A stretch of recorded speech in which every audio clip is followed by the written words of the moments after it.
Personne n'aura quitté à cause de moi et à cause de la bonne nouvelle sa maison ou ses frères, ses sœurs, sa mère, son père, sa femme, ses enfants ou ses terres, sans recevoir au centuple dans le temps présent des maisons, des frères, des sœurs, des mères, des enfants et des terres, avec des persécutions, et dans le monde à venir, la vie éternelle. Je veux souligner ces deux mots à la fin de ce passage. Avec persécution. Il semble un peu étrange, n'est-ce pas? Après toutes les promesses, les bénédictions, pour ceux qui suivent le Seigneur dans les épreuves, avec persécution.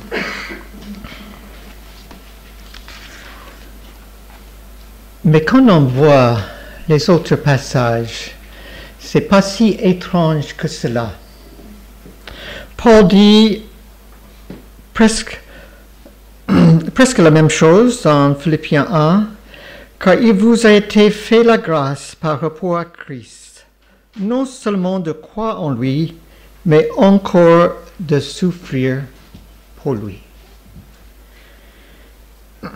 C'est intéressant, Paul et Barnabas à établir les églises, et après ils sont retournés pour visiter toutes ces églises.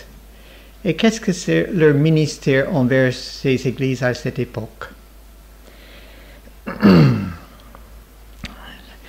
Il dit, fortifiant l'esprit des disciples, les exhortant à persévérer dans la foi, et disant que c'est par beaucoup de tribulations qu'il nous faut entrer dans le royaume de Dieu. Pierre dit presque la même chose, mais bien-aimés, ne trouvez pas étrange d'être dans la fournaise de l'épreuve, comme s'il vous arrivait quelque chose d'extraordinaire. C'est des choses tout à fait normales, comme Paul a dit à son fils spirituel Timothée. On a déjà lu ce verset. Or, tous ceux qui veulent vivre pieusement en Jésus-Christ seront persécutés. Bien sûr, on ne cherche pas la persécution, les épreuves, mais quand ça arrive, il ne faut pas penser que c'est des choses étranges. Il y a un sondage récent qui dit « Quelle est la chose principale qui vous a fait avancer dans votre marche avec le Seigneur, soit pour le salut, soit pour grandir ?»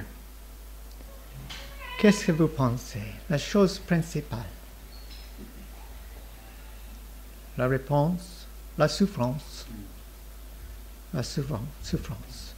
Je ne sais pas pour vous, mais je sais que c'est tout à fait vrai dans ma vie. Souvent, nous prions d'être épargnés de toute souffrance. Plutôt, on doit prier la prière d'Agur, fils de Jacques, d'un proverbe. Peut-être vous avez prié souvent les prières, les psaumes, parce qu'il y a beaucoup de prières, psaumes, qui sont les prières. Peut-être beaucoup moins qui ont prié cette prière d'un proverbe. Mais c'est très difficile de le prier. Je suis en train d'essayer de le faire. Qui dit, « Ne me donne ni pauvreté, ni richesse, accorde-moi le pain qui m'est nécessaire, de peur que dans l'abondance je ne te renie et ne dise qui est l'Éternel. »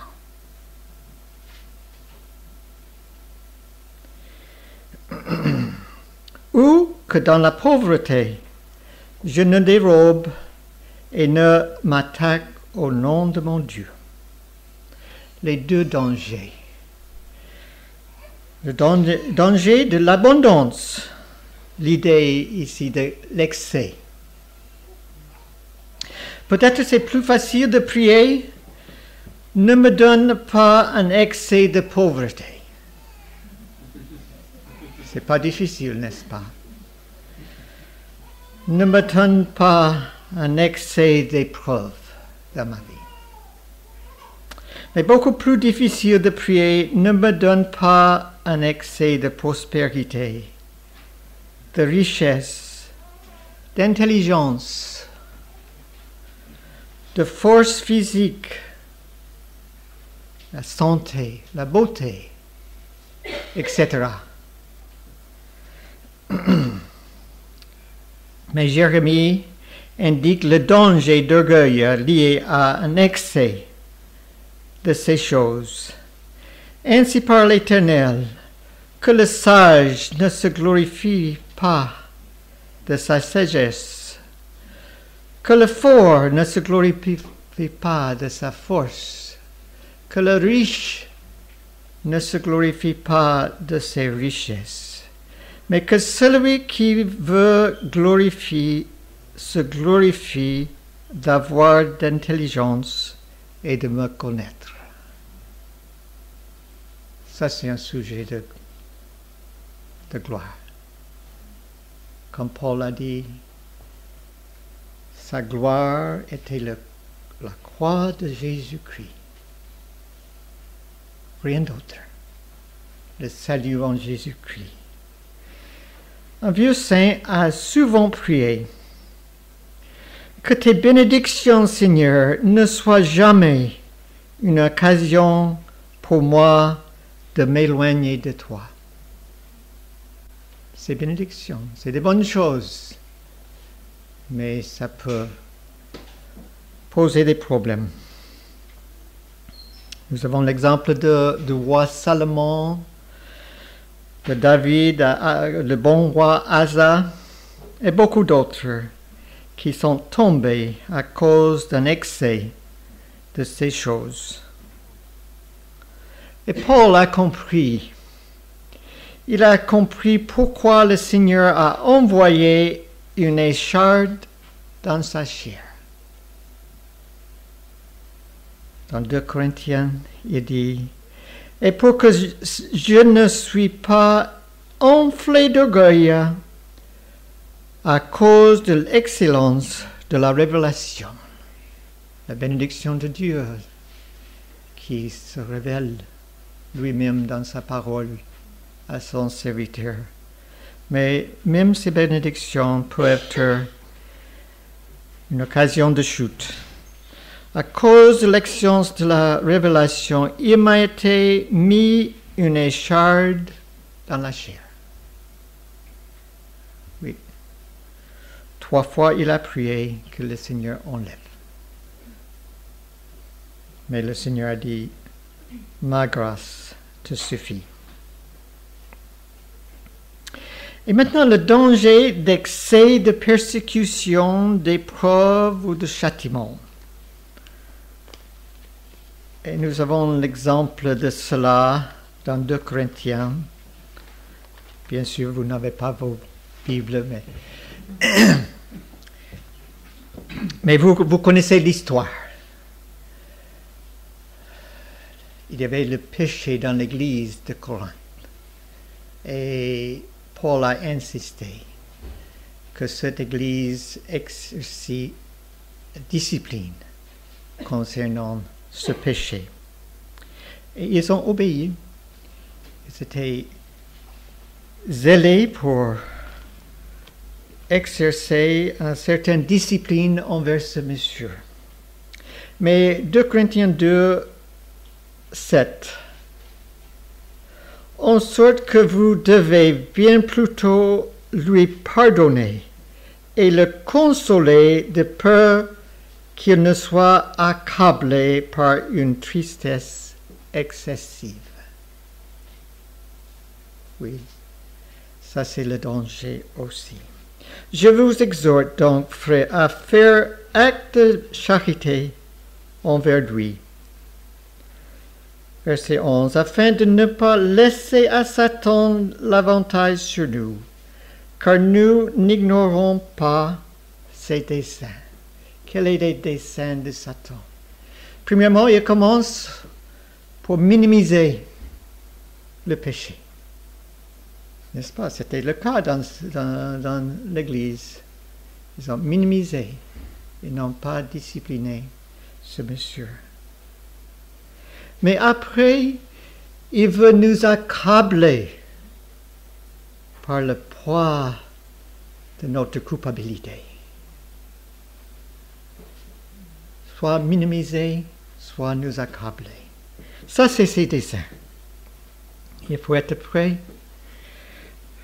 de discipliner, mais il faut être prêt de pardonner, de recevoir le frère quand il y a la repentance.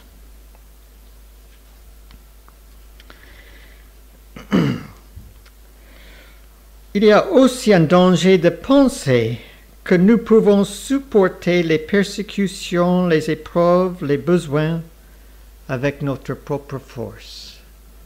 Et ça, c'est un grand danger. Non, Jésus nous a enseigné de prier, ne nous induis pas en tentation, mais délivre-nous du mal ou du malin. Oui, demandez le secours du Seigneur dans notre faiblesse. David a prié dans le psaume 39, « Éternel, dis-moi quel est le terme de ma vie, quelle est la mesure de mes jours, que je sache combien je suis fragile. » Il faut savoir qu'on a besoin du Seigneur. On est fragile en nous-mêmes. Et c'est bien de le savoir. Paul nous donne un avertissement dans 1 Corinthiens 10. « Ainsi donc que celui-ci qui croit être debout prenne garde de tomber. » Oui, si on pense, on peut résister en nous-mêmes, on est tout prêt à tomber. Jésus a prié dans Jean 12, « Maintenant mon âme est troublée, et que dirai-je? Père, délivre-moi de cette heure. Mais c'est pour cela que je suis venu jusqu'à cette heure. » Jésus a changé de prière, n'est-ce pas? Comment a-t-il terminé cette prière?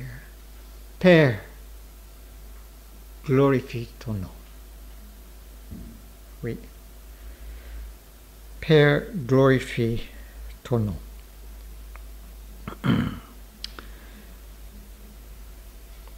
Nous voyons les sentiments de Paul dans Philippiens 1. Mais maintenant, comme toujours, Christ soit glorifié dans mon corps, avec une pleine assurance, soit par ma vie, soit par ma mort. Oui. Souvent, nous prions que nous serons épargnés ou délivrés de toute épreuve. Même si ce n'est pas mauvais de prier cela, notre priorité doit être la gloire de Dieu. C'est intéressant, en Colossiens, Paul a demandé la prière. Qu'est-ce qu'il a demandé? Priez pour nous, afin que Dieu nous ouvre une porte pour parler. Il était en prison. Pourquoi il n'a pas prié? Demander la prière pour ouvrir la porte de la prison, pour sortir.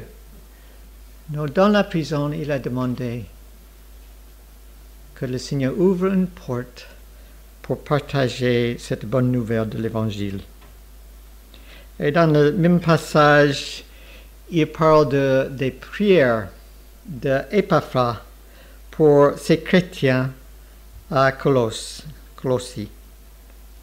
Et qu'est-ce qu'il prie, Épaphras? Il ne cesse de combattre pour vous dans ses prières, afin que vous teniez bon. C'est bien de prier ça, n'est-ce pas? Pleinement disposé à faire toute la volonté de Dieu.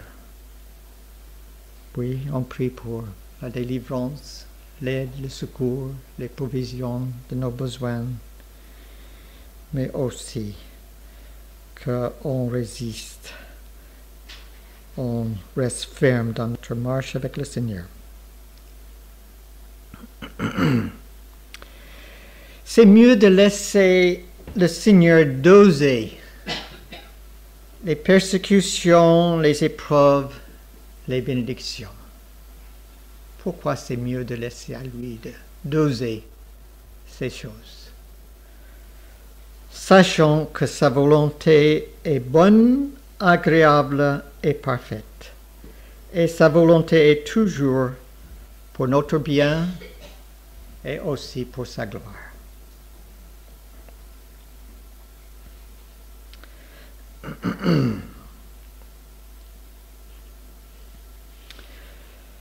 Job nous montre dans la fin de le livre de Job ce qu'il a appris à travers ses souffrances. Il a dit, mon oreille a entendu parler de toi, une certaine connaissance de Dieu au début de ses souffrances. C'est un homme de Dieu, un homme qui a marché avec le Seigneur, mais une connaissance peut-être pas très profonde. Mais à la fin de ses souffrances, qu'est-ce qu'il a dit? Maintenant, mon œil t'a vu. C'est pourquoi je me repens. Oui, une connaissance beaucoup plus profonde du Seigneur. Il y a plusieurs versets qui parlent de produits, des choses qui produisent. Et ça m'intéresse parce que souvent je passe dans le jardin pour voir qu'est-ce qu'il donne, cet arbre, cet arbuste, cette plante. L'affliction produit la persévérance. Le châtiment produit un fruit paisible de justice plus tard. Pas nécessairement tout de suite, mais plus tard, ce bon fruit. Jacques parle de épreuve produit la patience. Et dans le psaume 119, le psalmiste dit, avant d'avoir été humilié ou affligé, je m'égarais. Maintenant, j'observe ta parole. Ça produit l'obéissance. Oui, les épreuves. On doit profiter des persécutions, des afflictions et même le châtiment pour grandir. Nous pouvons prier pour nos amis et nous-mêmes comme Jésus. Père, si tu voulais éloigner de moi cette coupe. Toutefois, que ma volonté ne se fasse pas, mais la tienne. Comme il a pris autrement, Père, glorifie ton nom. Trois fois dans le jardin, Jésus a prié pour la délivrance. Mais il a terminé chaque fois avec ces mots, que ma volonté ne se fasse pas, mais la tienne. 3 fois, comme j'ai dit, Paul a prié pour que le Seigneur délivre de cette épreuve, cette écharde dans sa chair. Et 3 fois, il semble que le Seigneur a refusé. Mais il n'a pas refusé. Il a répondu. Mais il a répondu avec une meilleure réponse que ce qu'il a demandé. Parce que Jésus, en buvant cette coupe, la joie, il a vu la joie qui était devant lui. Qu'est-ce que c'est cette joie? Pour amener beaucoup d'enfants au salut. Oui, ça c'est une réponse beaucoup plus riche, intéressante qu'une délivrance physique. Et qu'est-ce que Paul a dit?